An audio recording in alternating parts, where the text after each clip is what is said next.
मृत्युञ्जयाय रुद्राय नीलकण्ठाय शम्भवे अमृतेशाय शर्वाय महादेवाय ते नमः।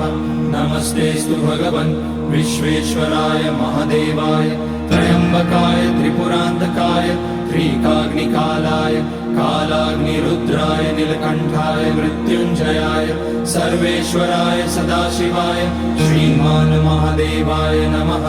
ॐ नमः शम्भवाय च मयोभवाय च नमः शङ्कराय च मयस्कराय च नमः शिवाय च शिवतराय च।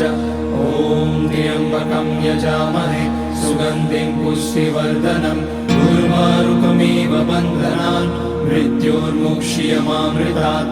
नागेन्द्रहाराय त्रिलोचनाय भस्माकराय महेश्वराय नित्याय शुद्धाय दिगम्बराय तस्मै नकाराय नमः।